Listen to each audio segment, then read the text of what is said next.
a grain of rice, a grain of rice is going to tip the scale. Just remember that, lad. There's a small bit of a needle there. Now, come on, Mayo, you've got to get Andy Moran into the game. Our mission was to show that we're no longer the whipping boys of Munster.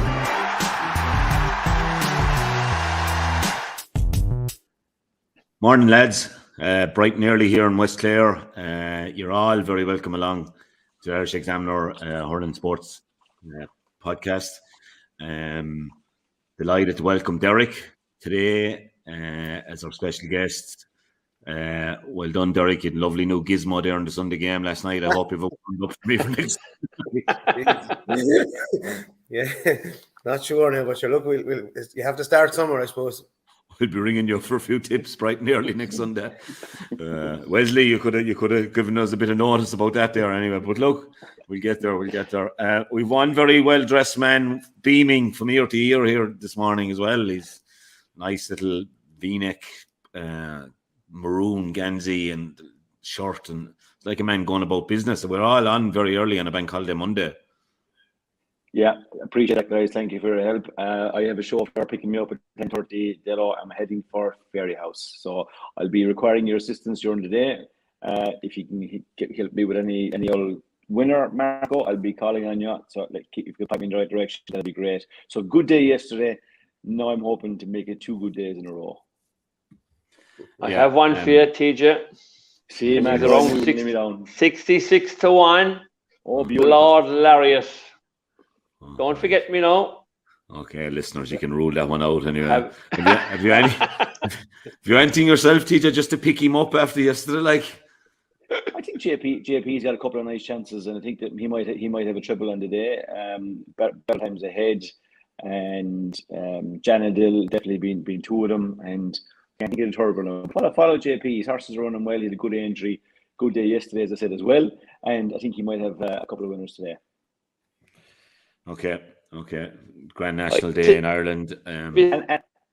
Actually, Marco, you could back the horse in the first race, JP's horse, right? So what his name is? Lift the ball in. Ahead. What? Better times yet? No, better times ahead. Better times ahead.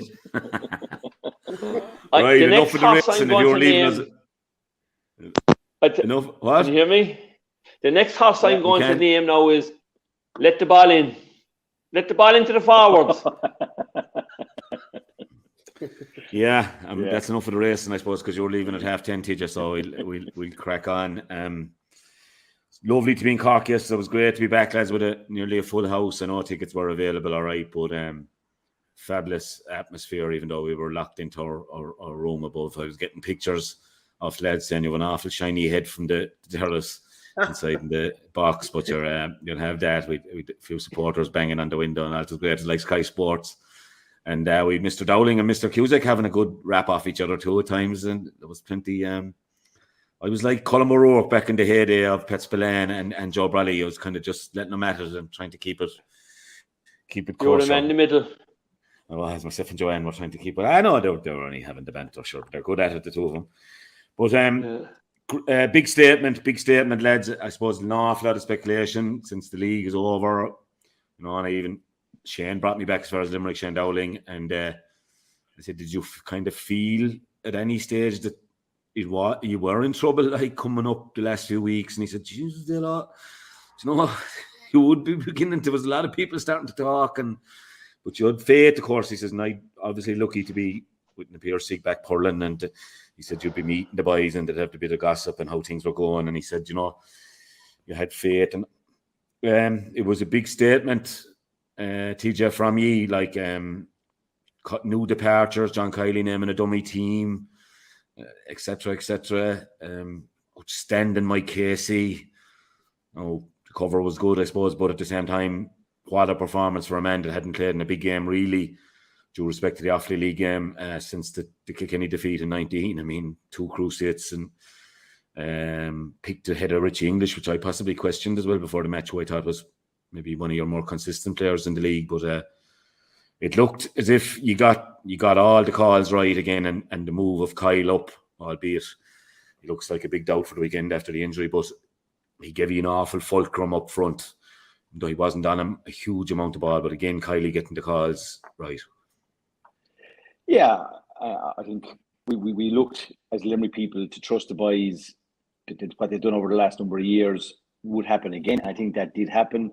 We were all looking for that little bit of an edge or a little bit of a spark from championship. It was a first round championship game. I think John went on record of saying, look, that he expected Cork to come off to a flyer because they had the games. Limerick didn't get the best of starts. But after that, once they settled into it, what we saw from our half-back line and our midfield especially, and that Gerard Hegarty being back to where he was incredible. I just thought that on the day that the half-back line, 5, 6, 7, 8, and 9, that group of players were just phenomenal. And for me, like Will O'Donoghue sets the tone, and like his flicks and his touches and his hits and he's wrapping people in the tackle very fairly, might I add. It was incredible. But I suppose I thought that Burns and Hannon yesterday were off the charts. I thought what Burns did.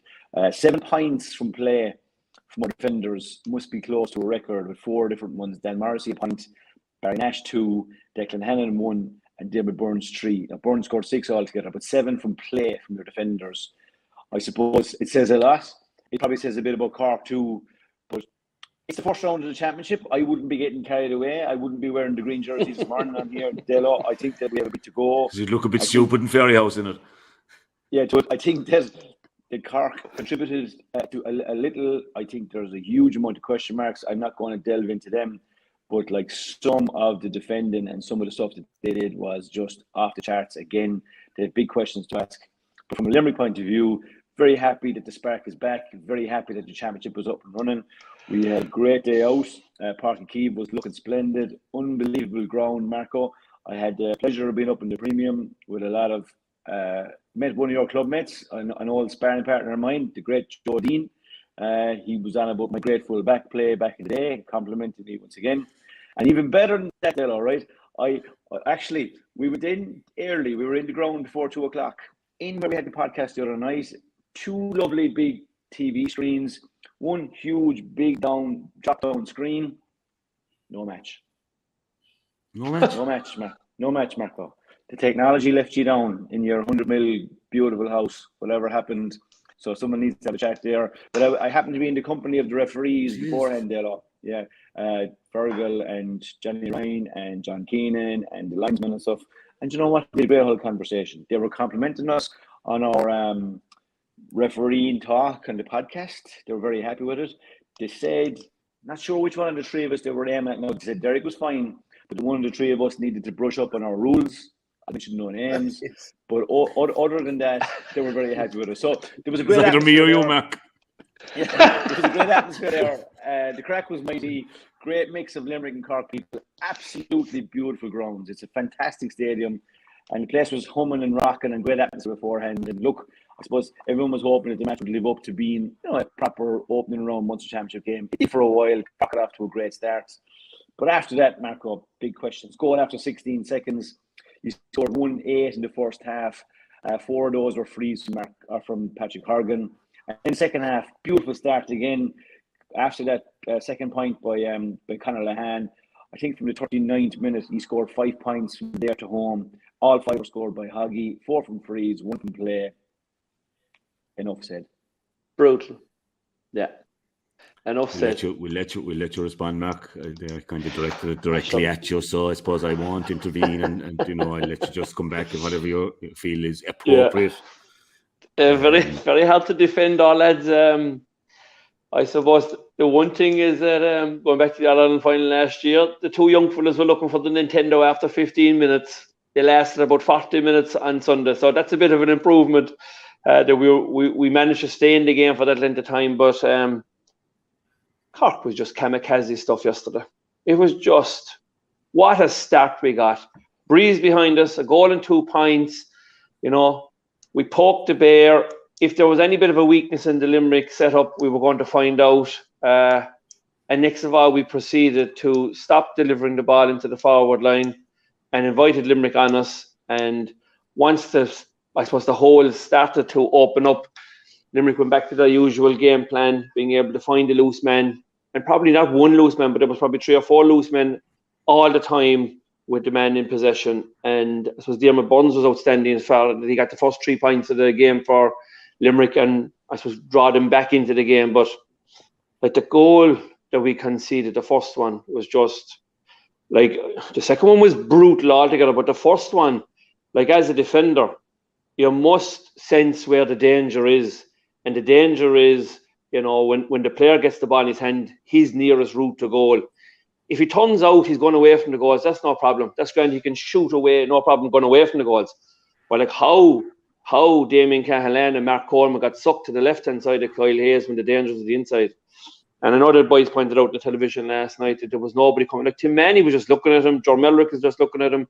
Like as a defender, and we've made this point in the podcast that defending, or certainly Cork defending, seems to be a situation. So look, I don't have to be touch tight in my man. If I can see 3 or 4 points, it doesn't really matter. And we discussed that in Limerick at length in the last podcast, Anthony, where it seems to be acceptable in Cork to give it. Now, when you're playing with an extra man back, which they did on a number of occasions, the other defenders have got to mark their men. They've got to be tight on them. And they just fail to do that. And it's very rarely disappointing when you think that you have Diarmuid O'Sullivan, Pat Mulcahy, Noel Furlong and Donal O'Grady in the background, who were all defenders in their day. And you'd have to say the defence, some of the stuff that went on yesterday was just shocking. But the big point for me coming away from the match yesterday is, if I was a forward, so I played with the likes of Joe Dean and Ben O'Connor, and the fellas that came before me would have been the likes of Tony Sullivan, Tomas Mull, Kevin Hennessy. And then I go back a generation before that to Christy Ring, right? And I'm just saying, if they were forwards yesterday, how would they feel? Because there's no ball coming into them whatsoever. It seems as though it must be the perfect ball to be landed right in front of them. And I think as a forward, whatever way it comes to you, you have to be able to deal with it. There's no such thing as a perfect ball in hurling as far as I'm concerned. But it's just the lack of supply going into the forward line is just very, very poor. And the overall emotion coming out of the game yesterday, and I'm not going to even mention the second goal, how bad it was. And like, if an under 12 did what they did, you'd be saying to them, listen, you'll be changing something, wouldn't you? Like, it was just kamikaze stuff, like. And this isn't the first time this has happened, to be honest about it. And unless there's a change of style or a change of game plan or a change in management, you know, I really feel sorry for the players, to be honest with it, because they're under severe instruction. And I mentioned it for the league final, Hannity, on numerous occasions in the first 20 minutes of the game, he looked like he was going to take on shots and opted to lay off the ball because it wasn't 100% guaranteed that he was going to score. And I think that there's an awful lot of theory going on in the background. And I think the players' heads are fried, if you ask me, from theory. And I just look. Mark, can I just throw this at you, Mark? Just an observation, because you've named out names there now. You know, Kieran goes back a long way. Pam Mull, what a defender he was. Donal O'Grady, what a coach of defending and a great defender he was himself.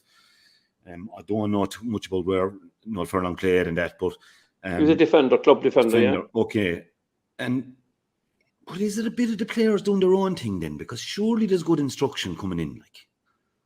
But so to me, the instruction is, you know, get the ball. If there's nobody on, you funnel it backwards. And the amount of times that the Cork players went backwards with the ball yesterday, the groans from the crowd, it was incredible to see what was going on yesterday. The lack of commitment to going forward. Now, I understand that the Limerick players are very good and they wrap you up very well. And on a good number of occasions, particularly John Melrick got the ball, took his 3 or 4 steps, got wrapped up. Now, there was 3 or 4 Limerick players on him. Where were the 3 or 4 Cork fellas that were loose? Where was the assistance coming from? Where was the man coming off the shoulder? The lack of energy amongst the players, like what we saw yesterday, was brutal now. It was brutal stuff, particularly in the first half there. There was a period of 15 minutes before half-time. It was shocking stuff altogether. And, you know, just as a former player, but now as a supporter, like the supporters, it was obvious every time that a Cork player he was looking up. Now, there's no movement, obviously. There must be no movement going on inside as well for the forwards. but to constantly be turning around and going backwards, the groans from the crowd were incredible. And the players are carrying out the instructions that have been given, Anthony, by the management. And I think a manager is probably standing above what the game plan is, and he's delivering a message to the players. I don't think that's Kieran Kingston's game plan, in my opinion. I think it's underneath him, the layer underneath him that is generating that game plan. And for me, I don't think it suits Cork hurling whatsoever. And I feel that the team right now, their confidence is as low probably as it has ever been, I would suggest. Yeah, for a team that was kind of flying a few weeks ago, after that Kilkenny victory. But Derek, I know where you'd be watching it exactly. Sure, I've been there, and it's hard to get a perspective sometimes when you're not in the ground. And we were in the box, but it's obviously class now, the facility, I must say, the TV facility there. But you could tell from the crowd that were frustrated, like you were absolutely. And I got accused a couple of times, Derek, in the live shows last week of starting sweepers and all this sort of thing, and 7 defenders and plus ones and everything that they're now called. And you'd have dabbled a bit. You'd have dabbled a bit yourself, okay? But like for me, that second goal, Tim O'Mahony came out with the ball. Now, I'd made it clear I'd love to see him up the other end of the field. I don't think he's a defender's instinct to get back and cover, but he looked up, because I looked up as well.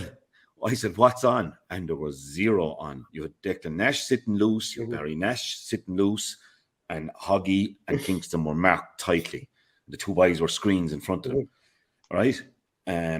So he recycled back to Sean O'Donoghue, who looked up, and I looked up again to see had someone made a dart to space or something, and there was no dart. There was no. It was the same vision.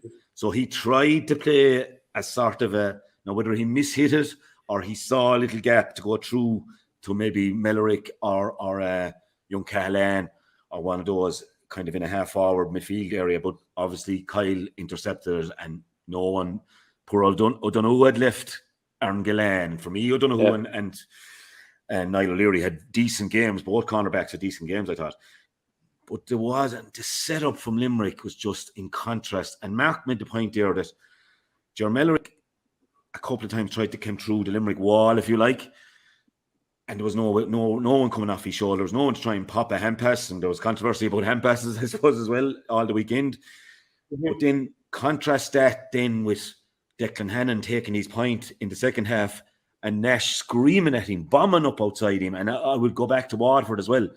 And normally, I have in my old fantasy team, Callum Lyons always pops over a point or two, but he was bombing on the whole time. Like Cork just, they either haven't the system. Coleman's not a proper sweeper, like with the way he was caught for the first goal. Jeez, like I mean, just totally. I stepped out, you stepped in again, and let Kyle Hayes turn onto his good side, right on the 13-metre line and in along, like, and sure, the rest is history. But have they not the personnel, or they not the system, or is there not belief in the system? Mark, I think, feels they don't believe in the system. Am I reading you right, Mark? Yeah, 100%. And I'd say the general public at this time now, and I've often made this point about players, and I know Derek will always make the point that players kind of need to be in a bubble and ignore what the public are saying. But when 95% of the public are saying, Jesus, lads, this is hard to watch now. This is very difficult. Go to work and go to college as well. Like, you want to meet people. But they are doing that, you see, and they are meeting people on a day-to-day basis, and people want to talk about it. And I know as a player, you want to be avoiding them at all, and you can't lock yourself up at the same time. Like, but it's just that, I suppose, traditionally, and I hate talking about that now as well, is that there's fast ball always supplied into our forwards. And that's not happening anymore, like, you know. And again, I go back to it. Unless it's 100% on, the clearance is 100% on, and you have a man. But as you said, they're not making the runs, Anthony. And I don't know. Like in the past, we were always coached as young fellas. Keep running, keep making the runs. One of them will come to you. Two of them, they will get the break if you keep making the runs. Now, I think we have a couple of forwards who are not prepared to make the runs, to be honest with us. Yeah. What do you think, Dar? Yeah, I think there's a couple of things now, right? There's at the basics of any dressing room, you're going to be telling teams to run harder, tackle harder, work harder. All those principles that are evident in every dressing room. The mind sweepers, the the mind Yeah. systems for the minutes, the basic prerequisites of any dressing room, bodies on the line, hunting in packs, working for each other all over the pitch. That focus was razor sharp for Limerick yesterday. They were back on it in terms of their razor-like sharpness. The other thing from the Limerick camp just before, because this contributes to how Cork kind of performed, if you like, not the secrecy, but that code amongst themselves around the whole Kyle Hayes thing, how that was managed and how that was, even though the rumours were out there, how that was managed, I thought was really, really, really good. Interestingly enough, Anthony, and I know you mightn't agree with me here, but the two teams with the best defensive structure in Ireland are actually Limerick and Waterford. And what contributes to that defensive structure is the wall, if you like. The wall of the half-forward lines in each team, maybe one from the full-forward line as well.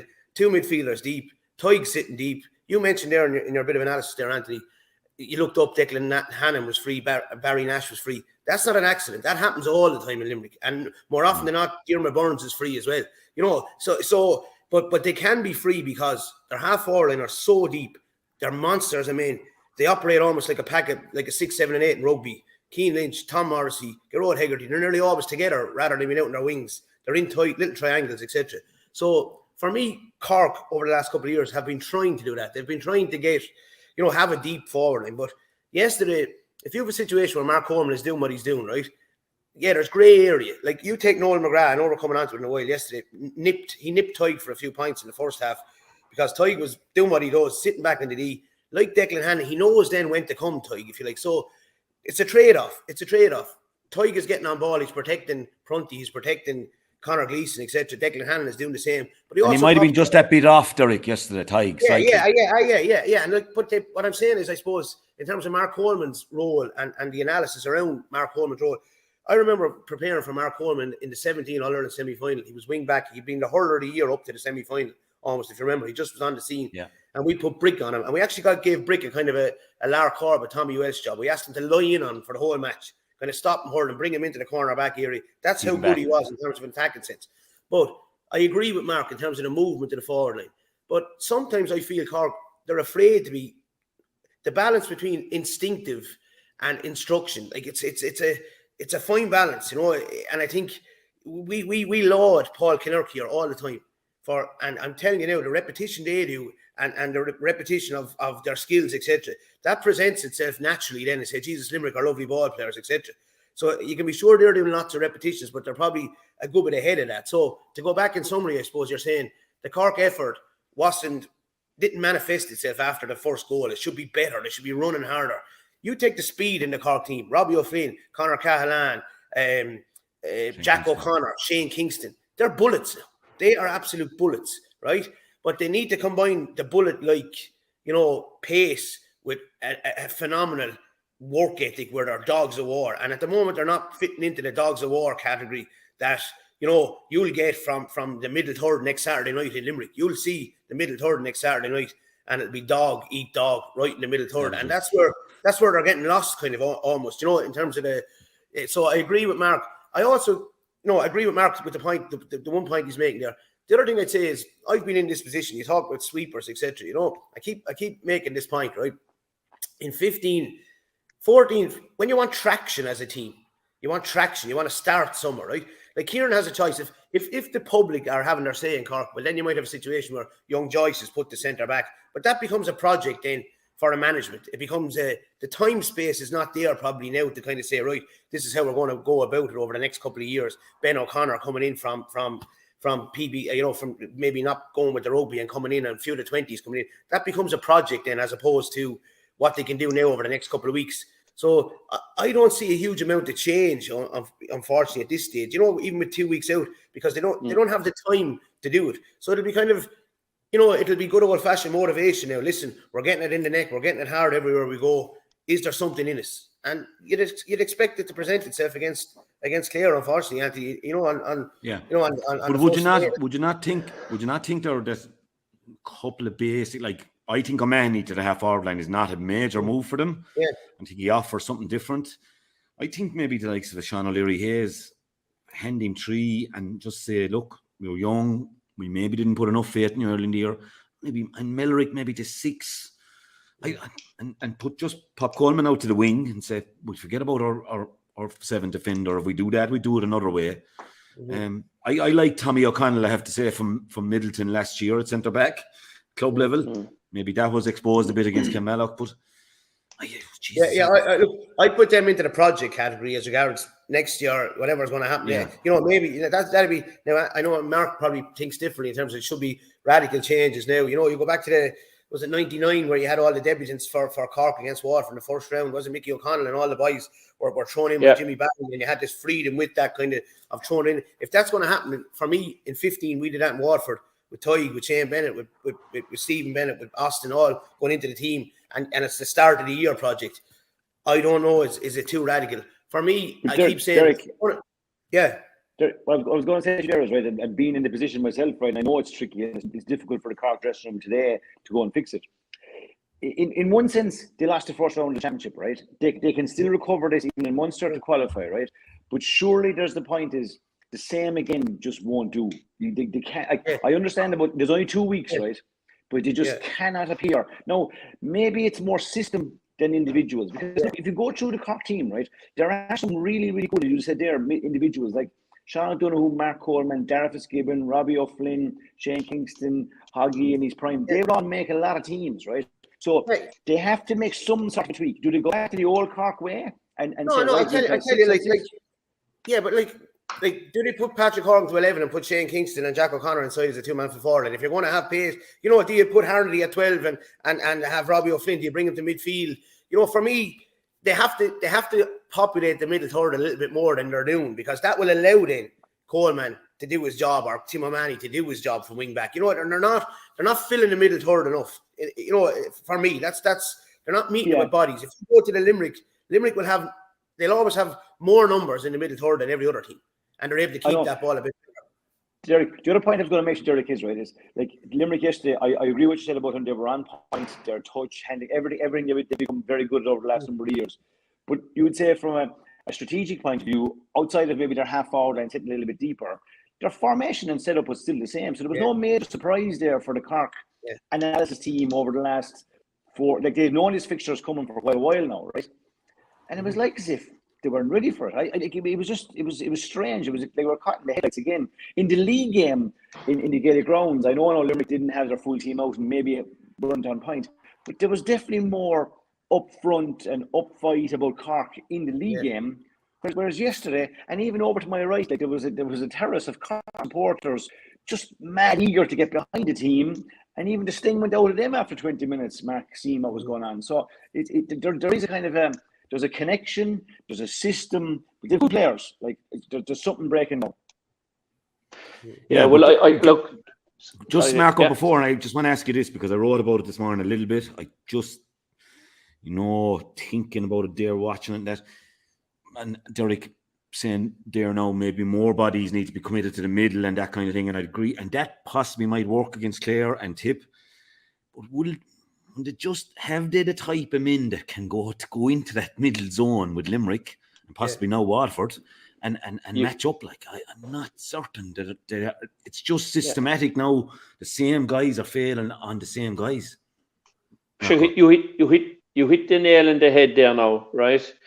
If you're going to a gunfight, like, you don't bring a plastic gun with you, like, and if you're asking fellas to win against the likes, if you win against the likes of Will O'Donoghue and fellas like that, like, you have got to be willing to go down, like, and I don't think there's a whole pile of those lads are willing to take a belt and give a belt. And I was watching Will O'Donoghue very closely. I had very good seats yesterday, a couple of soft ones yesterday, and JP was over to my right, and he was with John McKenna, and he was smiling from ear to ear. I have no doubt that the money that has been poured into Limerick over the last number of years is bearing fruit. So, but like, the puck always been taken by the Cork goalkeeper, and Will O'Donoghue bumped Darragh Fitzgibbon 4 times within 10 yards.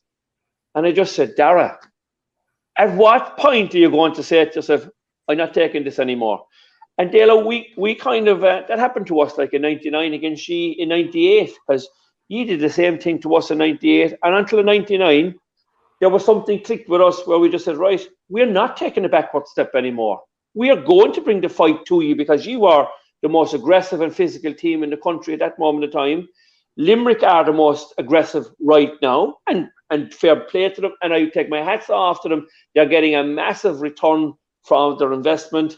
And Waterford are going to match that as well. They are the coming team, and they have quality players. And I think some of our quality players, and I thought about 2 months ago that the likes of Mark, Dara Fitz, Shane Kingston, that young breed that have been there since 14 and 15, that they were going to become the new leaders. And I think they've been just kind of brought back into their shell again. And Derek, you made a great point a number of weeks back about Dara Fitzgibbon having lost his form as a young fella, and then he came again. Jack O'Connor has lost that form, and we're trying to, he's going through that slump at the moment. But for me, we need an out ball at the edge of the square. To me, that's Hannity. He seems to have, he came on yesterday at halftime, had a massive influence in Cork getting back into the game. I think he was sick going into the game. That's why he didn't start. But for me, Cork need an out ball at the edge of the square. That's not Patrick Horgan, in my opinion. And I think if we're going to try and change it up or possibly get something else new there, I think Hannity in the edge of the square would be something that should be considered. Can I just make one point, lads? Even psychologically, right? If you take, are we honestly suggesting like that before the game yesterday, Cork were not saying to themselves as a group of young men like that, everything's on the line here. We're going to put, if you just stop for a second and say it yourself, because I think they were, like, I think they would have been, in fairness to them, like, and I know they had a horrendous day at the office, and now, we're pillaring them for maybe, but I think there's good stuff in I'm going to give one personal example. In 15, we played Kilkenny in the semi-final. I remember Austin did an interview afterwards talking about Michael Fennelly and, oh, geez, it was like hitting a brick wall and all that. It was 2 years later before Austin was able to, man up the Fennelly if in the middle of the field. The same point you're making, Mark, I suppose. So the Dara Fitzgibbons, the Mark Holmes, the Shane Kingstons, they're the leaders of the Cork team now and back into their shell. But I'd be hopeful that they'll come out of their shell for Cork. Because I think there's goodness in them. I think there's goodness in them. I think there's good stuff in them young fellas, and that is the hope for me. That psychologically, you take Gary Keegan's work. There's a lot of stuff talked now about processes. Every manager comes on, we stuck to our processes. The balance between process and passion and emotion. Tell me there's still room for emotion and passion in a dressing room, or else I tell you I'll never be back in one.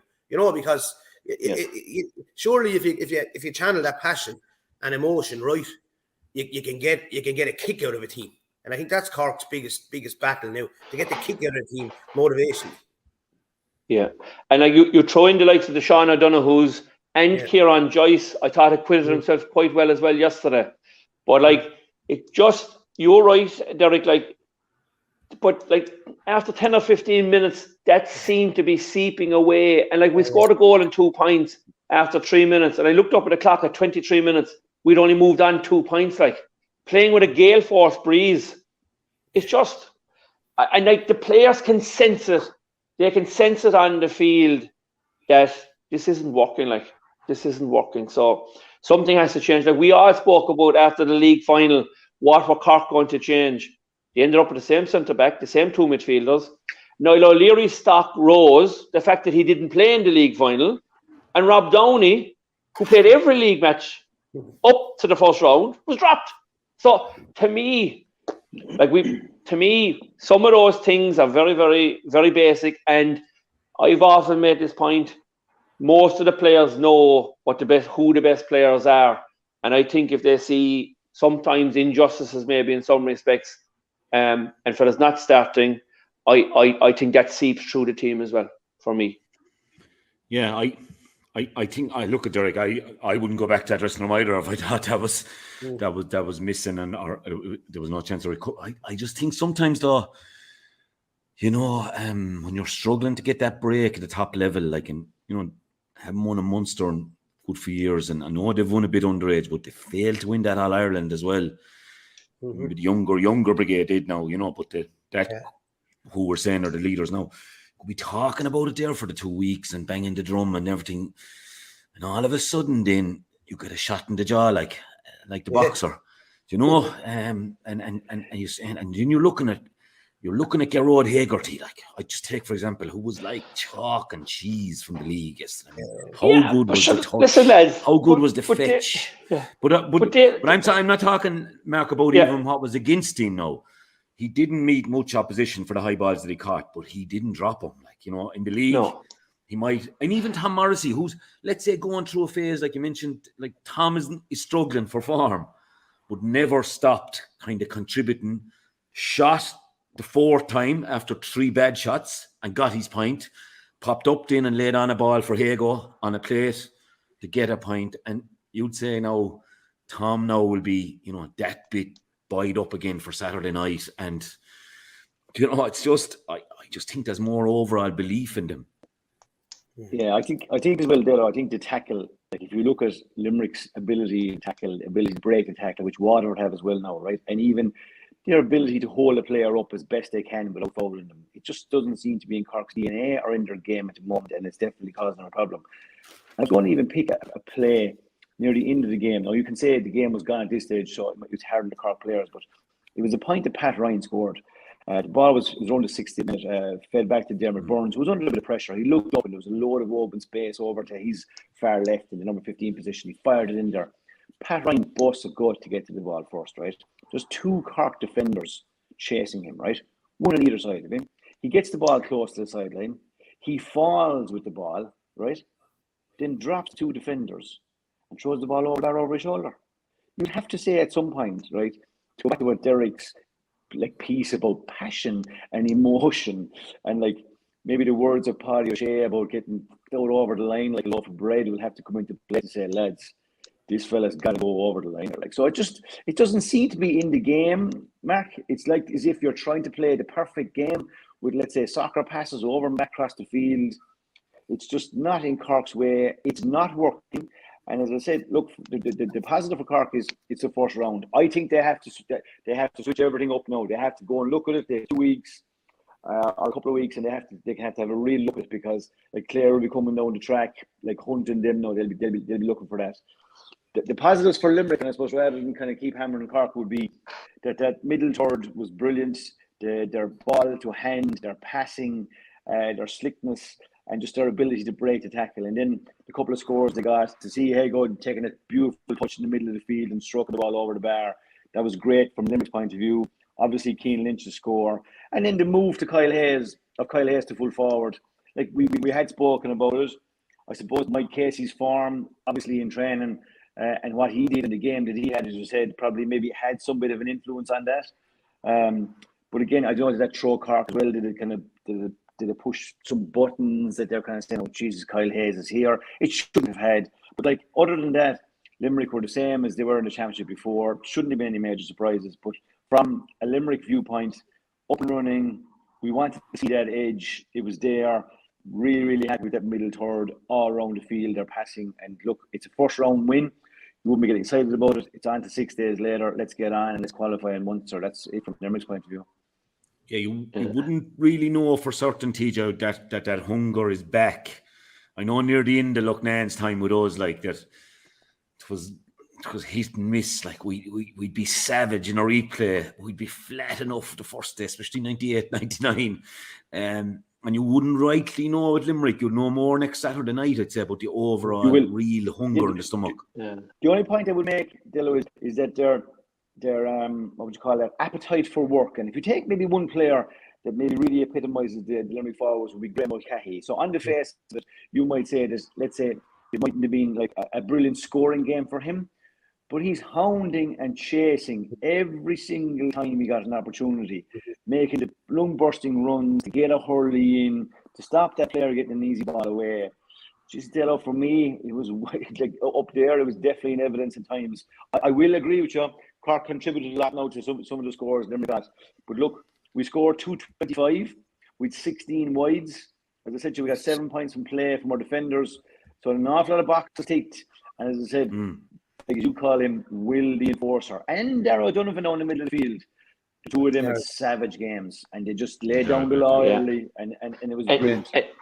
And TJ late. Sorry, Derek. Go ahead, Mark. Yeah, go ahead, sorry. I just say late in the game, Mark Coleman made a run up along the south stand side and Will O'Donoghue was about maybe 3 or 4 yards behind him. And it was a ball that was flicked away, and Hurling didn't know where it was. But the point I'm going to make to you is that Will O'Donoghue was gaining on Mark Coleman every yard that was going. And like Mark would be seen as a bullet, as Derek alluded to earlier on, he'd be seen as a bullet in our team. But it'll tell you now what Limerick have in terms of their pace and their power. And then you match that with their hurling ability. Like, TJ, you'd have to say, you're back now. The 10 to 11 is probably gone, I would say. The Shrudies have been in. And I'd say you're probably being restored at the 8 to 13 that you were after the All-Ireland final. I'd have to say you look odds on now at this moment in time for Liam McCarthy. Wait till after next weekend, Mark. Wait till after next weekend. Derek, thanks for ringing me this morning, Derek. And my job is done now. I can go. Do you know what I will say about that, TJ? You know, for me, and I think Derek touched on it right at the get-go, like Graham Mulcahy hadn't a great game yesterday, right? Just straight up, but the chasing and the harrying, like, that's a non-negotiable for me. Like, that Cork players didn't do that is totally unacceptable. Like, and Mark's point there about Dara Donovan chasing, like, for me, that's an unwritten law. You have to do that stuff. Hard running, chasing, Graham Mull hunting down 3 against 1 situations. If you don't do it, you don't play. You know, no chance. You know, that's to be honest with you. Like, as I keep saying, we're talking about systems, etc. But if you don't do that, you don't do it for Cody, you don't do it for Cal, you don't do it for Kylie. You know, you don't do that, you don't play. Like, and that has to be the basic of your team. You know, and just on Will O'Donoghue, if you watch the first clip of the All-Ireland semi-final last year, hunting down Shane Bennett, who's another bullet. Will O'Donoghue's a lot quicker than he looks. And the other thing, I suppose, for me yesterday, the standout was no Shamey Flanagan. And where is Peter Casey in terms of his recovery? I was thinking, are these fellas going to get better by the time it comes to, you know, we're finished school on the 3rd of June. I think the Munster final is on the 5th of June. And you know, where will Peter Casey be by then? Where will Shamey Flanagan be by then? Albeit they have to get the few points to qualify first. Well, Jamie, I suppose that's the big thing. Me questioning the hunger and that still. I'm not questioning it. You know, I said other tests, but the massive thing is, of course, you have 2 points and the head-to-head up on Cork. And it's about getting in that 3. And I think TJ, if I'm right, Peter Casey's time frame is kind of the end of May that they're hoping, but that's ticking all the boxes. But Shamey's not. Shamey'd be back. I think he won't be ready for Waterford, but he'd be definitely back for Clare, I think, would he? I think he'd be targeting the two games, I'd say the Tip and the Clare game. Yeah, that's what I'm led to believe. And Peter Casey, obviously it happened in the All-Ireland last year. So time frame wise, he'll be the end of May. Yeah. And that'll be good, like to have all them back. And as you said there, like Richie English is hard done by to be losing out because he's been playing well. But that's probably down to the form of the other guys. Like if you look at like Barry Nash is off the charts at the moment. Like Mike Casey has settled back in, it's like he was never away. So there's a rich supply of players in defence at the moment. But even in 18 and 20, TJ, in 18 and 20, I felt Declan Hannon was doing a great job for the team. Jeez, he's really expressing himself the last 2 years now. I'm going up the field. He's backing him. He's hurling more. He's backing his legs more. Probably the system helps, but he's really kind of, I don't know, we've mentioned it before, the Tom Brady effect. Like, but Hannon is dictating. Again, now with Nash powering up beside him then most of the time. Yeah, again, I would say there are probably 2 of the clips I'd say that the Limerick boys would have worked on is that there was room or a scope for Declan to get forward a bit more the way Cork played in that middle sector. He came up 3 or 4 times untouched, I would say, Mark, and even Barry Nash came up and etc. Again, we were even forecasting that type of stuff here, so I would imagine that would have crossed the minds of the analysis guys in the Cork team. But again, it was like as if it just some of the stuff surprised them and just wasn't a good day at the office for them. But look, good day for Green. And I said, I'm hoping that today will be a good day for Green and Gold in Ferry House. How's that, Dalo? And TJ, go back to even Nash though. I remember playing the league semi-final against G in 16. He was left half forward, got 4 points to play. You know, Hannon was corner forward in 13. You know, had a nightmare on free centre back now. Kyle Hayes, I think Anthony, when you had him, I think he was at 6. Wing was he? Forward. Wing forward. We put him back for a freshers team. Yeah. You know, like Cian Lynch. Now they have the beauty now is. What match are they going to put Cian Lynch inside and Kyle Hayes at 11? Now they can put Cian Lynch inside and leave him roll. There's loads of things that they can do yet. If they what frightens me What frightens me is the possibility of Hegarty in beside Gillane in some ways. If Tom Morrissey rediscovers the spark, and he will, no doubt about that, he's that good.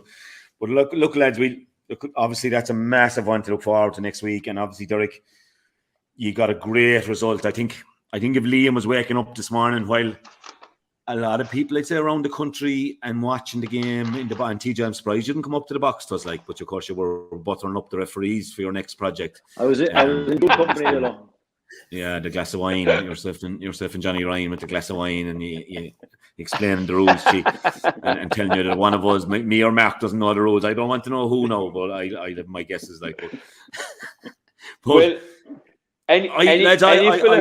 we did do both matches. Now it's a long day when you're doing both matches, but very enjoyable, obviously, to be back, in live venue like it was hopping yesterday, and you could tell as well Walsh Park, even though it wasn't full, but that's down to safety, I think.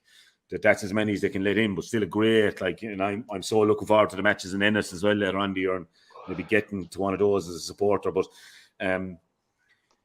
it's a good window because Tip, I kind of flagged it up before, and I didn't think Tip were going to lie down here. And you see Tommy Dunn getting sent off, Tip are wired up. Like, Tommy's normally fairly calm.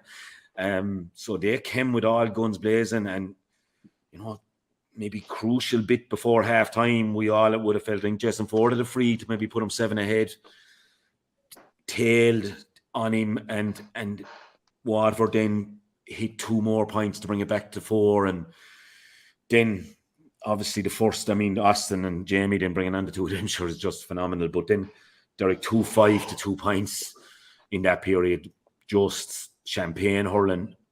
Tip hung in there superbly, but and had they had a couple, you had wides then, bad wides, and then they had a couple of wides at the end, which could have maybe seen him getting out of there with a point or that. And good bit to ponder, for him individually, and yes, a vital win, Yeah, ideal scenario. We were over the team in 18, no matches in Welsh Park, no win in the Munster Championship, no win in the Munster Championship in 19.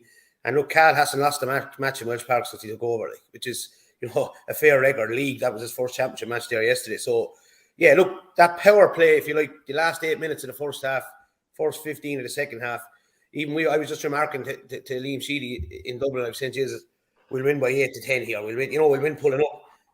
Tip, in fairness, they dug in.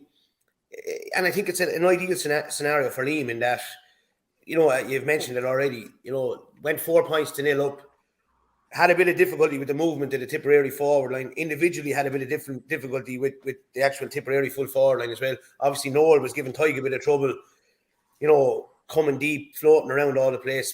Seemed to fix that a bit better in the second half.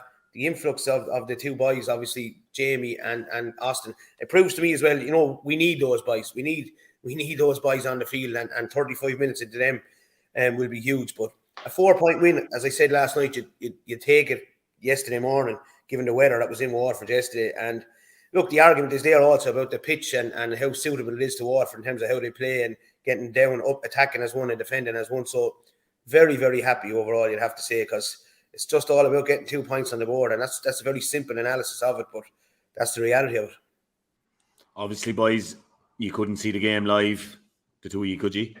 I did, Dalo. I watched it on my phone as much as I could. Okay. In the beautiful Park of Kiev with big screens that weren't working, but we made the best we could of it. I think the point you made. See the Sunday game, Mark? Did you see the Sunday game this week? I'll have a word with Sinead O'Keefe for you, TJ, but I think we're saving all the power for Ed Sheeran because we're going to get a few quid out of that, and it could be a short season for us. The gate receipts might be down overall. But I saw a bit of the Sunday game, and I think. If I'm not wrong, there was a clearance from a Tipperary back that hit Stephen Bennett's helmet back to him, and the first came. So, I that you were going to win yesterday. I was just surprised that the margin wasn't a little bit more, but I think after winning the league final a couple of weeks ago, look, the lads will have. I don't know whether they did a bit of socialising for a day or two because it probably would be well deserved. And I know that Cahill would have them back down on ground level straight away because championship. It was only 2 weeks, not 6 weeks now. Yeah, getting a home game, the first game out of the traps, a home game in Welsh Park, and I've made this point. That's a fortress. I'm giving you 4 points before you start. So Cork will have to beat Tipperary and Clare if they're going to try and sneak a third place position. But this is the beauty of the Munster Hurling, lads. I think there's going to be a lot of twists and turns before this championship is played out, and let's hope that all the games will go down to the wire. But you'd have to say that Waterford did what they did yesterday, and the use of the boys off the bench. And I know, we would have discussed previously that Ozzy had to start. I think I was the only person amongst the three amigos here that said Ozzy wouldn't start, that Cahill would remain steadfast to, I have Ozzy where I want him now.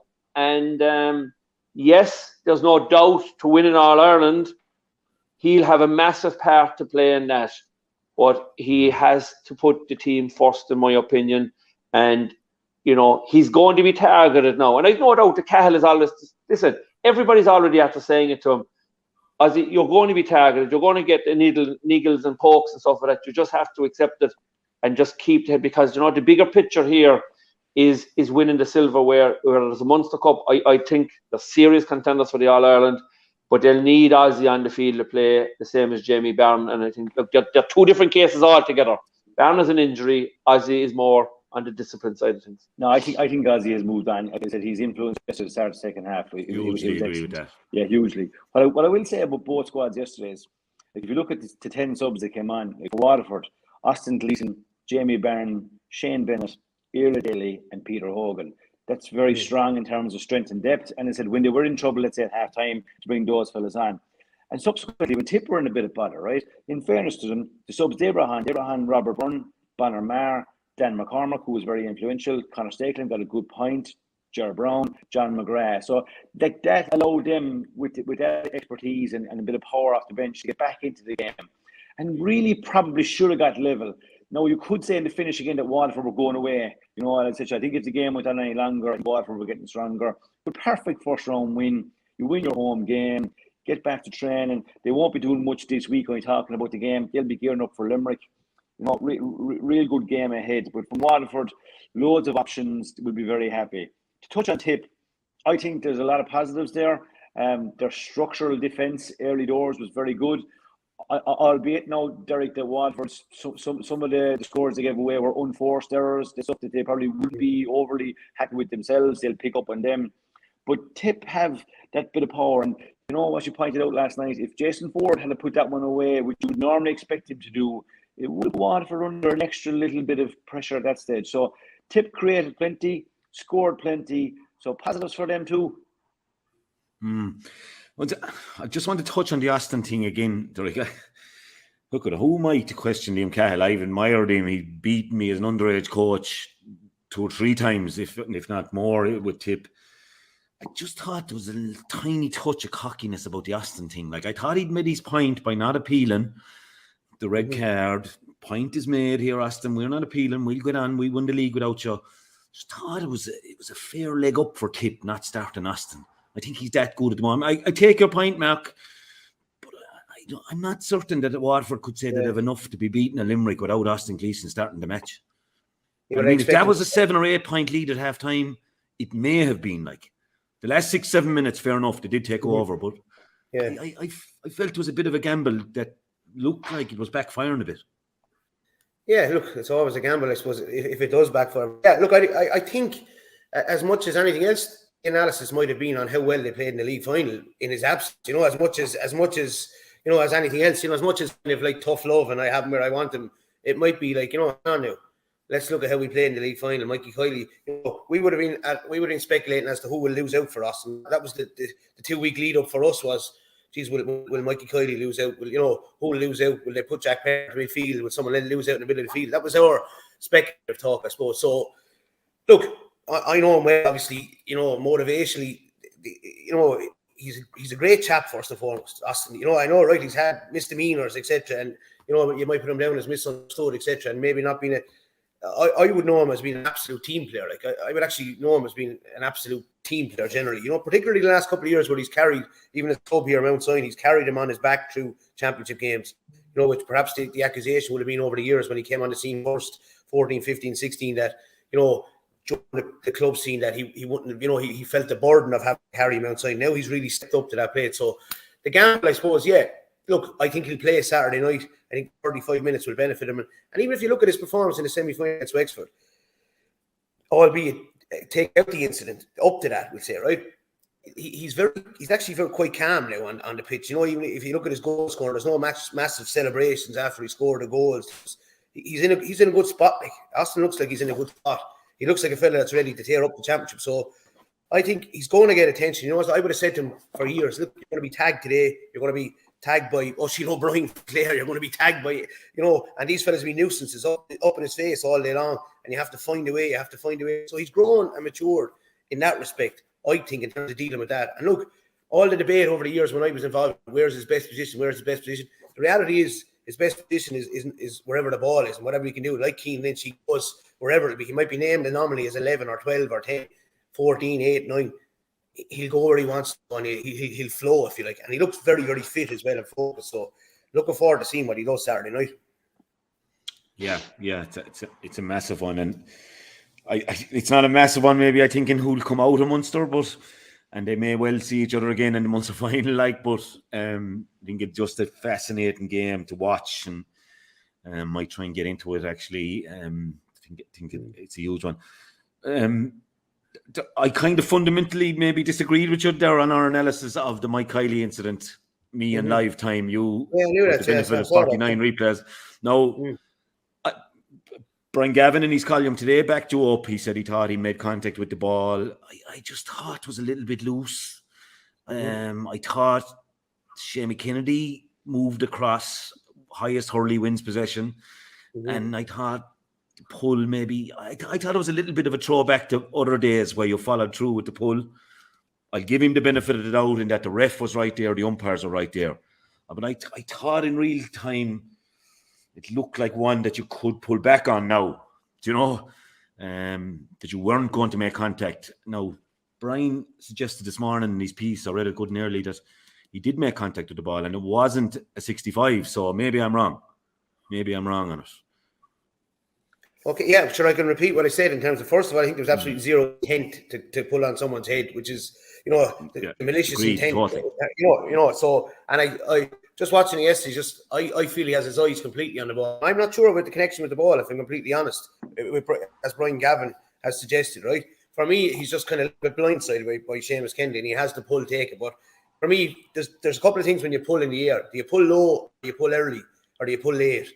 And there's none of those involved. It's an attempt when the ball is in the area. It's not a, you know, if you pull low on someone's hands when they're blocking the ball, or if you pull early, or you pull high over on someone's head, they're the real reasons where you're trying to decapitate someone or you're trying to end someone, if you like, you know. For me, he does none of those. So there's a genuineness in his attempt.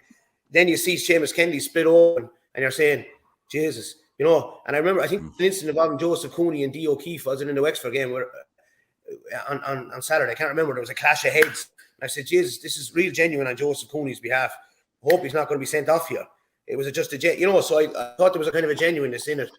Albeit, as you said, when you see blood, you're saying, how can you associate genuineness with opening someone, if you like? So, but for me, there was no intent, and that's not a wearing a Waterford hat. That's been genuine. Two things from me, Dalo, right? Number one, good story about a great hardy club in Limerick, Palace Green. The great Gerard Connell there was involved in the kit man with the Limerick. They're normal Palestinians. Palestinians. All statement about the older boys. I'm not telling you to pull low. And I'm not telling you to pull high, but pull anyway. They're not going to Palace boys. They're good customers of Murty Brown's. You know? Absolutely, that's all I'm down there. The second point I'm going to make here is, I'm agreeing with Derek. I don't think there was any intent there. What I am going to say is, and I made this point to you guys, and you thought I was talking shite there a couple of programs ago when Owen Cadigan was on, right? If that pull was done by Aaron Gillan, Garone Hegarty, or Austin Gleeson, right? Yeah. Different conversation. That's the point I made, and you told me I was talking through my head. We didn't. I'll say no more. Yeah. Marco, did you see the pull? I did, yeah. I think we're all agreed no intent. We're all agreed. No, absolutely not. And I actually do think he connected on the ball, to be honest with it. I agree with Gavin. No, like he moved in under the flight of the ball. There was absolutely no intent whatsoever. I was delighted to see him pulling on the ball, to be honest with it. You know, but TJ might have a point that there might have been more of a meal made out of it, maybe, or maybe his defenders or his goalkeeper would have ran to the referee, and all of a sudden then your umpires are involved, and he's struck in the head, he's cut. He must have been struck, because that's a bit of the stuff that's going on. And in fairness to the referee, he can't see everything. So I think the video analysis that I spoke about last year has got to be on the radar for the referees to help them, that the video ref needs to be there, and he reviews it, all done within a 20 to 40 second blanket, and the right decision is always going to be the right outcome is what you want. And in fairness, my buddy Johnny Murphy had a very good game, and you give note about him all year. In fairness, he did very well, and first round championship. No talk about the referee. So well done, Johnny. There was a bit. I see Shane McGrath saying that he was trending on Twitter, and he doesn't like to see any referee twin. And he said both teams now. So look, I thought John Keenan we didn't mention a thing about John Keenan really. And look, I'm not trying to knock my Kylie here. I just do agree with you maybe that if there was somebody else and there's see the blood and mistimed anyway, I would have thought. Now, maybe if he connected with the ball, I couldn't see that mark from the replay. I couldn't see how. Yeah, I thought he did, Anthony, actually, to be honest with it, yeah. Okay, but like Sean, I don't know who got split yesterday, and Aaron Gillan was going for a point, and it was the tail of the hurley caught him on the flat of the head, like, and there wasn't a geek, there was no giving over complaining, TJ, and it was Gillan did that, like, so. But Jesus, sure, that was straight up along his hurley, and he kind of went to block wrong for all the world. TJ, we've no problem, TJ. We wouldn't be isolating the Limerick players at all, TJ, as being on the border of, getting red cards for later down the track. Like, we wouldn't do that. I'm just saying, if you leave out the Limerick players, I just think that those high-profile players, like the Astons, unfortunately, they get this sometimes over-the-top attention. Very handy for throwing Aston there now, like. If that pull was made by Austin Gleeson yesterday, he'd be making a big song and dance about it. That's all I'm saying. Just get on with it. We don't need red cards. We wouldn't on this show now. We're normally fairly. Let's go to Leinster, Dalo. Let's go to Leinster. Just a quickie there. Is there any talk on the ground? I know it's very early there. Why Tommy Dunn got sent off? No idea. The only thing I can guess or speculate, and just reading Colin Bonner's remarks this morning, that he actually said he was a massive loss from the sideline in the second half. He said he obviously was really intentful on the line. So I'm guessing that it might have been the lack of action around Mikey Cooley's decision. That's a complete guess now. Because other than that, I'm not sure was there any other controversial, call in the first half that you'd come back out in the second and you'd be angry over. That's. I think it was 2 yellows there, if I'm right. So maybe it was something on the way in that famous tunnel in Walsh Park said. Okay. Maybe again coming out. He's assessed Shamey inside the dressing room. Maybe he needs 4 stitches. He gets the glue on. Yeah, and the blood is vital. And again, pure speculation on my behalf. Now you're only kind of just reading. Yeah, I don't know either. Possibly guessing, Yeah. Come here. You had a chat as well about the hand passing and that kind of thing, and you agreed to disagree yourself and Liam on definite. Oh yeah, listen, don't get me going. I'm consistently.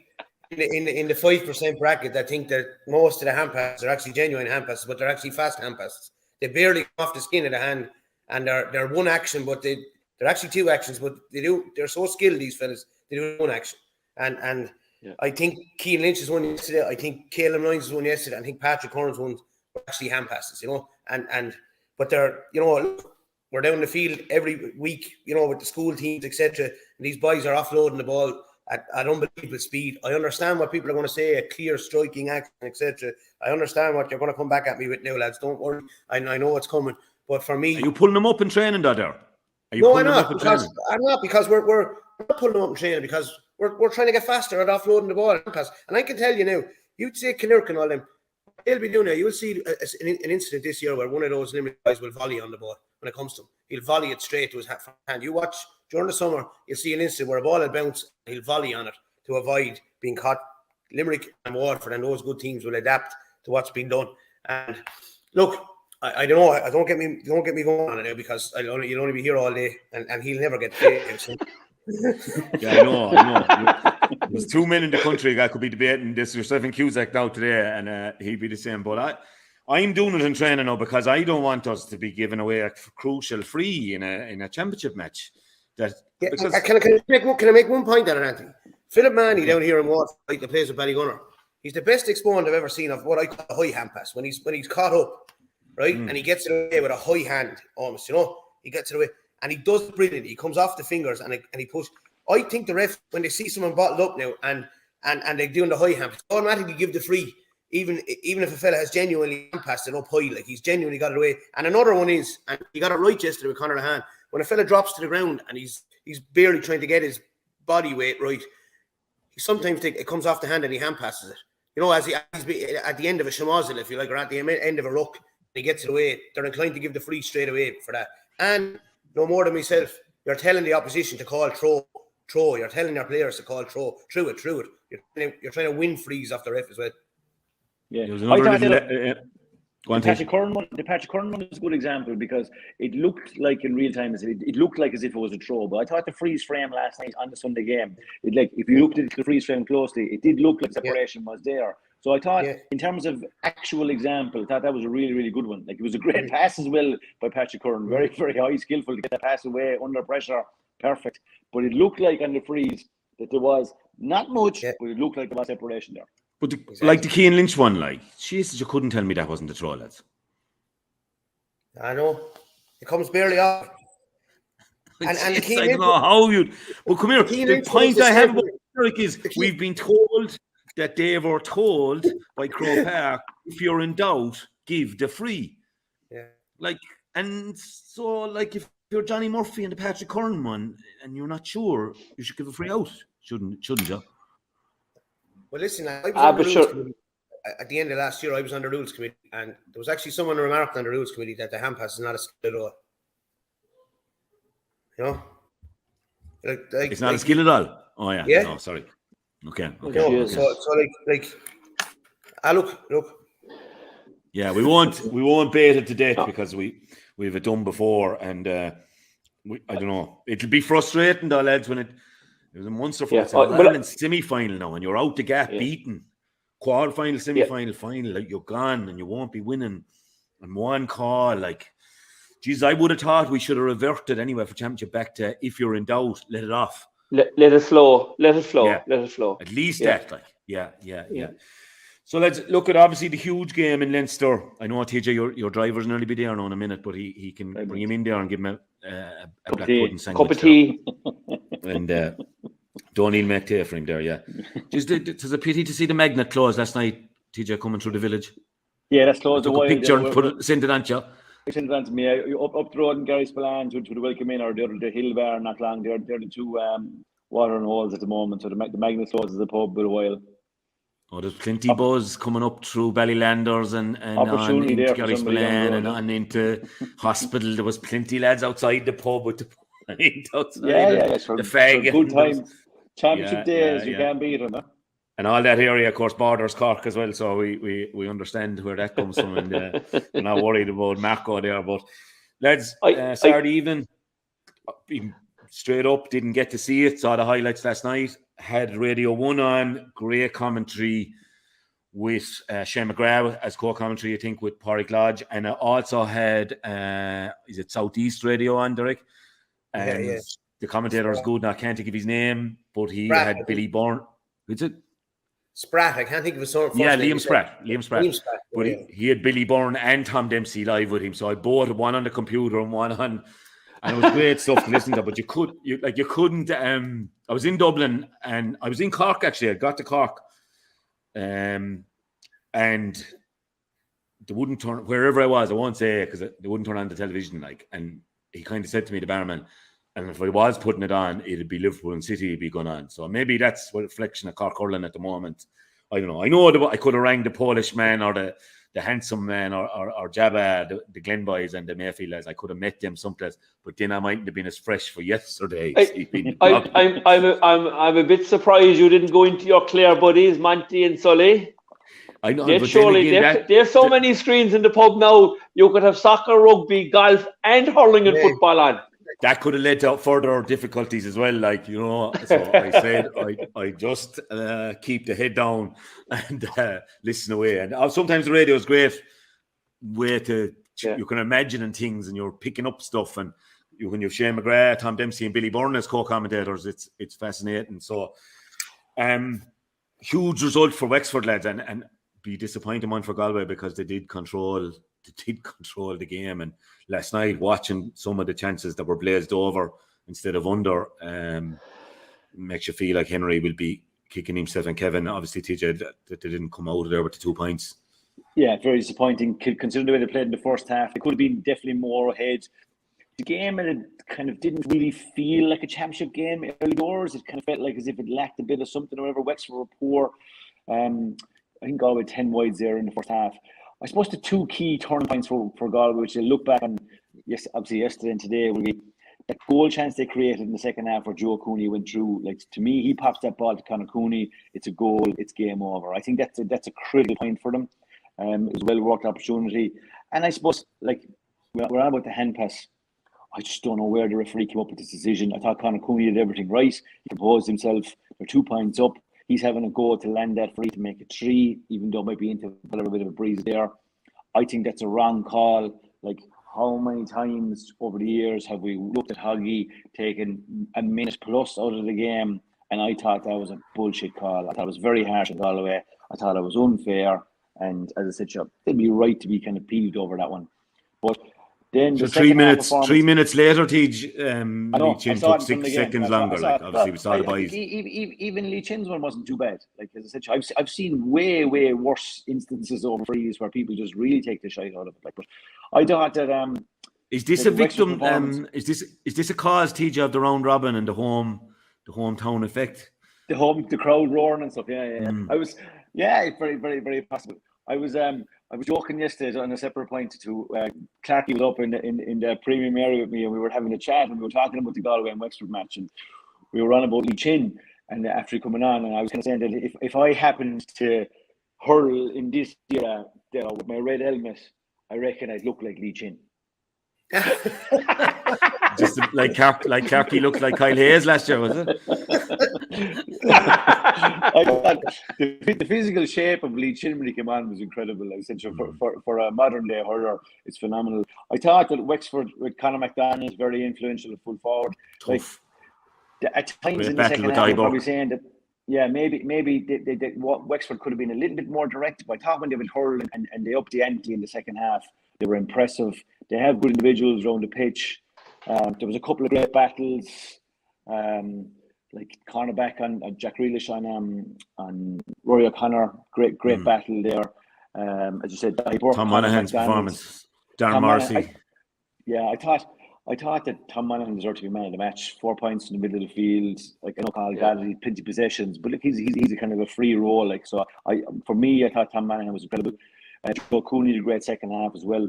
But overall, the picture for Galway will be one of disappointment. They put themselves in a winning position, and I just felt that they got that goal in the second half. They'd been clinical there, they would have won the game. Yeah, it's still a point away from home, though, and the fixtures are probably kinder to them than others. But on the Wexford thing, Derek, Chin, I don't know if you know, I don't know if you and obviously you were involved with him at club level, but I'm wondering how fit is he? Is there a start in him and a 70 minutes against Dublin? Because this is huge now this weekend coming. And the Dubs obviously didn't do themselves any great favours on scoring difference. So this could be very, very tight, especially with 5 points may not get you through. Like, yeah, well, there might even be 50 minutes in him, and get the job done. That's the way Darragh might look at it. He might say to himself, right, I need him on the pitch from the start against Dublin to set the tone. In terms of, I speak to him fairly regularly, but not obviously when you don't kind of ask huge about when you're not involved in county scene, you're kind of not inclined, believe it or not, to, even though you might be on a podcast, you're not inclined to actually try and get leaks, out of respect as much as anything else. So all I know, they're very happy, very happy with how things are going in Wexford in general. His injury, he seemed to have a small bit of a setback when he came on against Waterford. He obviously was struggling with a hamstring injury, but he tweaked the hamstring again, but in a different part of the muscle, so it wasn't as serious. So I'd say he was good to go for last Saturday. Got the 20 minutes, and look, he's massive. He's our talisman, I suppose. He lifted the crowd. Everything lifted when he came on. great nerves of steel, I suppose, to get over, to get the free over, etc. So look, I think that he'll probably look at starting him, getting him on the pitch from the start. Invariably when you're in Wexford Park, there's a breeze. There'll be a breeze there Saturday. And if you really analyse it, that game is massive on Saturday because, with all due respect to Laois and Westmeath, you're probably saying, it's 3 between Kilkenny, Wexford, Dublin, and Galway, and the winner of that will probably pick up 4 points from the Laois and Westmeath, which will put them on 6, which will put them probably through. Yeah, it's key for Galway, Mark. Losing Conor Whelan is significant. It looked like now Shane McGrath admitted that he was a primary teacher, Shaney, our good buddy, not a doctor, but he looked at it like coming off him. Whereas Kyle Hayes was one, you kind of felt he put up the hand straight away. It might be mild.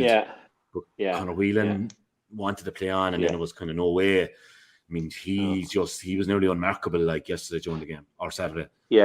Conor is one of the best forwards in the game, and he's lowest centre of gravity, and he's a Kitog as well, which makes him even harder to mark. But he had a huge influence in the game up to that point. I think he'd got a goal and 3 points at that stage. But with the round robin and the fact that the matches come so fast and thick now, any bit of an injury, the players are more often not going to put up their hand and say, "Listen, I need to be responsible here now because there are more games to come in a short period of time."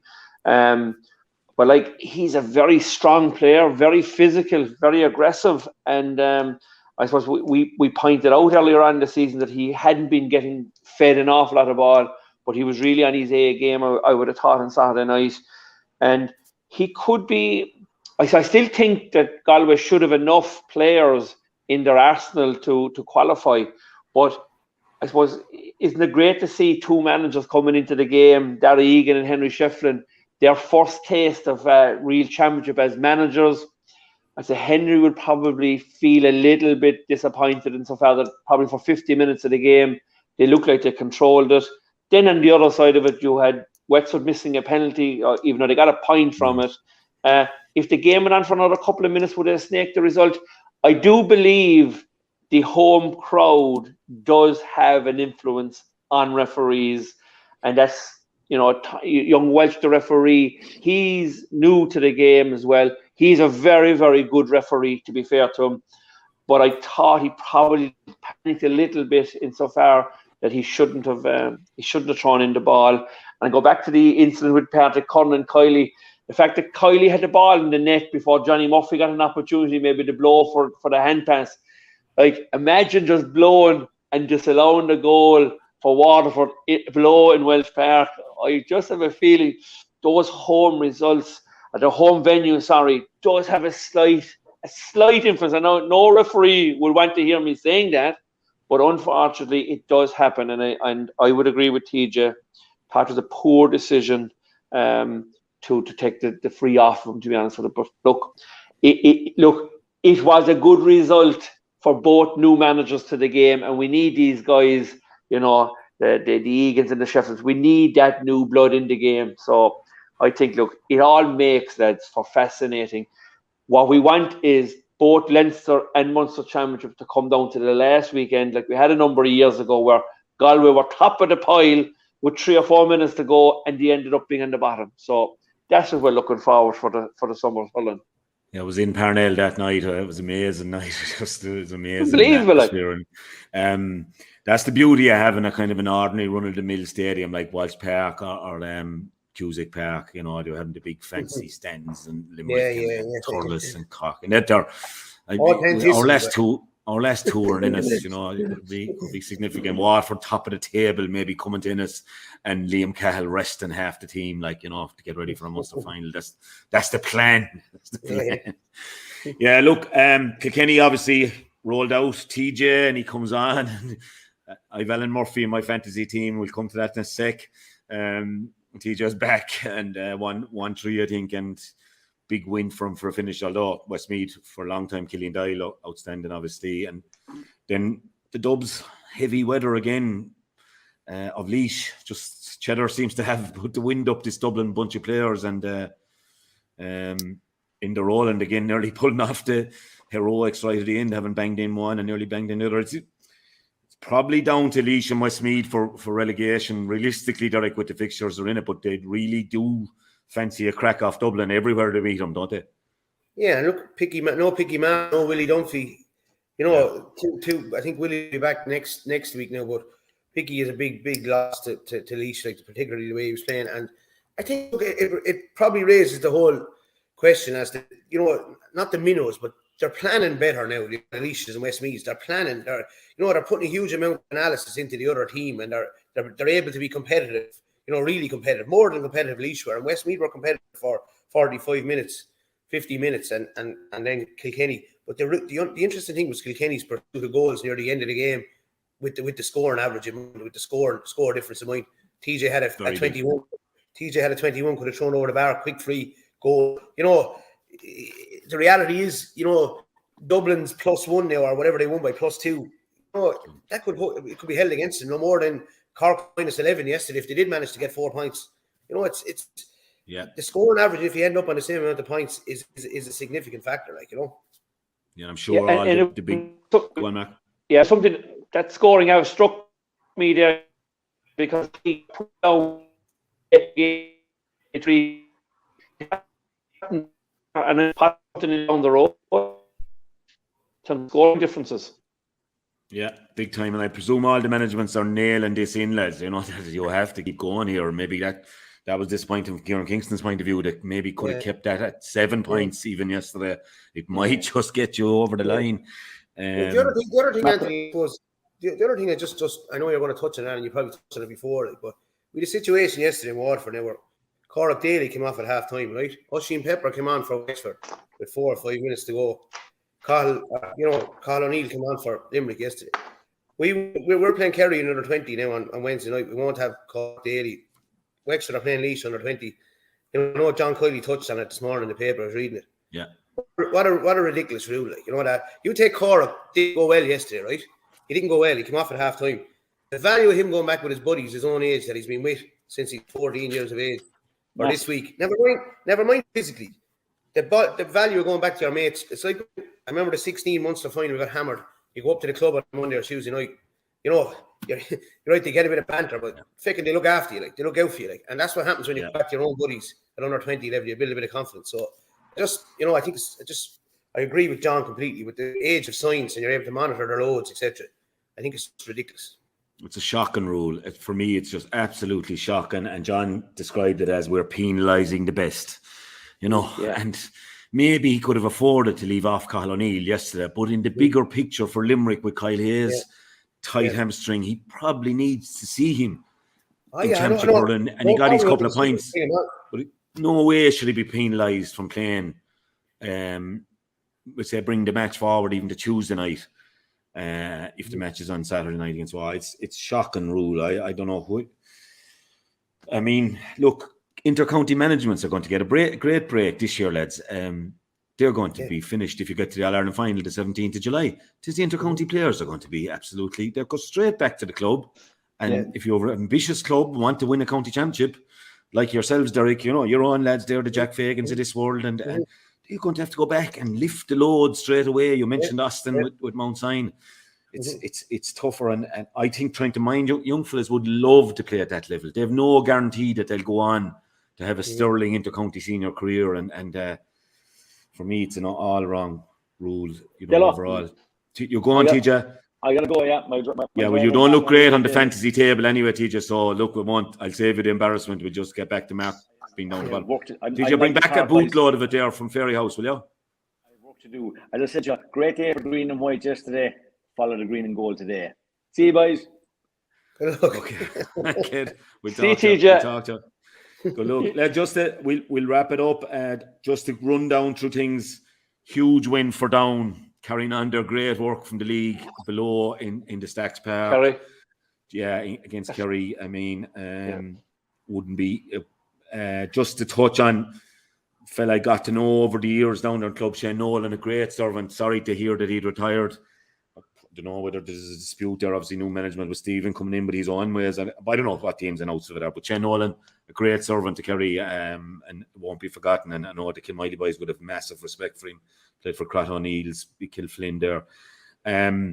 Big win for Down. Huge statement for them from the get-go. Awfully rattling the life out of Antrim in Corrigan. It was actually something I'm kind of sorry for the Offaly lads because they put so much into it and probably should have held on. But Darren Gleeson's point last night about wish I can play it well enough here often enough. And thinking back to the missed penalty that's by right, Neil McManus for the draw maybe and the Clare match, they won all right, but the Wexford draw last year, and you could see where he was coming from as well, that they got a break in Corrigan Park and they could well meet again. But I think Carlow made a major statement victory as well over Meath, who were probably struggling a little bit. So that's bubbling up nicely. Great wins in the Christie Ring for Derry Kildare Mayo, the Nicky Rackard for the Rossies, Tommy Gilfoyle, shout out to Tommy's involved there, Donegal and Tyrone, and my old buddies Longford, who were down here a couple of weeks ago. Good win in the Lowry, lads, going well. Things went well. The training session in Clarecastle, along with Monaghan and Leitrim. So the best of luck going forward. They'll be fascinating. They'll all have their eyes on a spot in Croke Park for the Joe McDonagh before the All-Ireland final, and for the others on their own. Big day, a special day for those counties. The fantasy has kicked off. I'm conscious we're coming up to 1 hour 27:18. The fantasy has kicked off there, Rafe. If you it's been a big weekend. Lads went with, there's our own.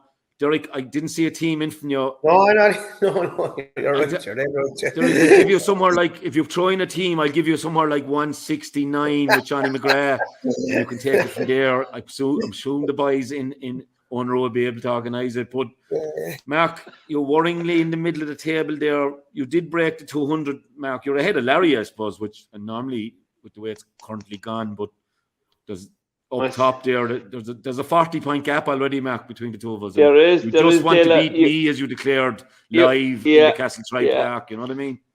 You were obviously very busy on Twitter and there for the last 7 or 8 days. They'll getting the inside track. With the live shows and everything, sure. Conor Cooney was the big decision between you and me. I went for Nyland, my buddy. I had stuck with him. I had the faith in him.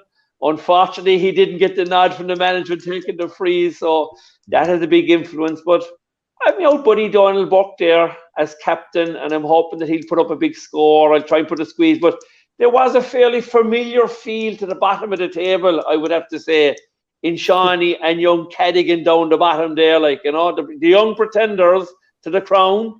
You gotta love the name of Shawnee's team, though, in fairness. 3.4 million. He couldn't fit in the Black Rock Road on it, though. That's the only thing.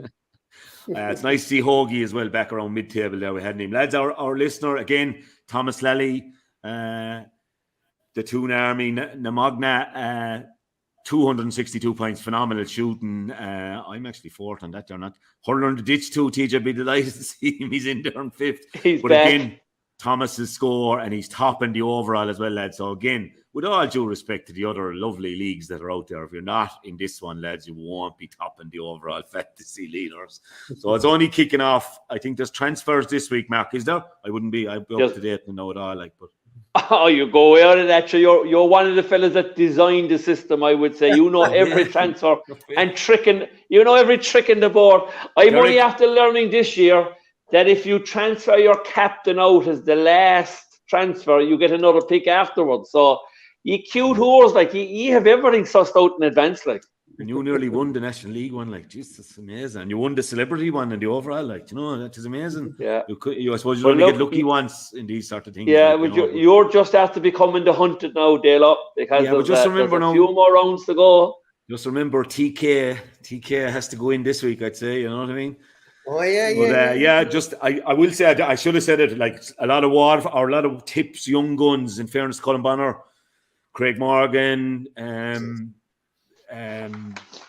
great game. Mark Keogh caused Conor a good few problems there, Quickly even full back, their half back line. Barry Heffernan was sterling again. There was a good performance by Tip, wasn't it? And we kind of leave it at maybe we didn't mention them enough when we spoke about the Tip Waterford game.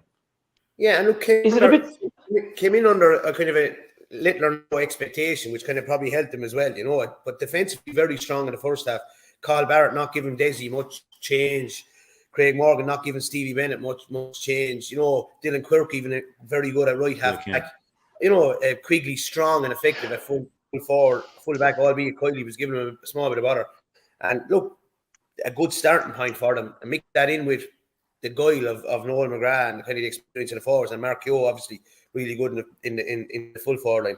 Tip have hurlers, and they're very good hurlers. For me, they're just a little bit behind it. You know, that kind of, when Waterford brought the intensity levels up, you know, not many teams can live with Waterford when they bring those intensity levels up to that for that 20-minute period that they did, 5 before half-time and 15 afterwards. So, look, it's still heartening for Tip, but they'll have to back it up with their home games. Target, you know, Clare and target, if you like, Cork in their home games. Hope to get 4 points and beat someone on the head-to-head because, you know, all known form, you'd say Limerick will take them in the Gaelic counts, you know.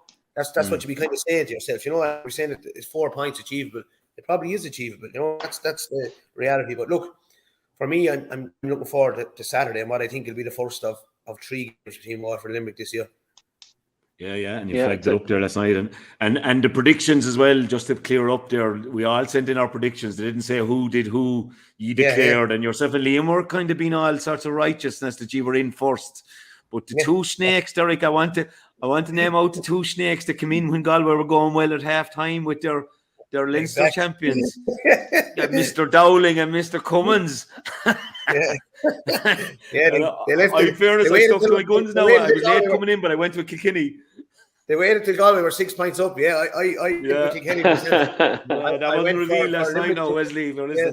But I suppose, Mark, looking forward, we wouldn't have much chance going to Thurles with our injuries and everything else. And, you know, we just hope Brian and the lads can get, you know, a decent 20 down there to have a go at them. Like we were very lucky down there the last time, the butt of a post in the last time the round robin in Thurles, our only victory in Thurles against them. So, look, it was a few of the faithful will go down, but you'd expect from the way they put it up to everyone's new favourites for the All-Ireland Waterford that we'd be travelling and hope the banner. Yeah, well, we bring the sandwiches, the rasher and sausage sandwiches.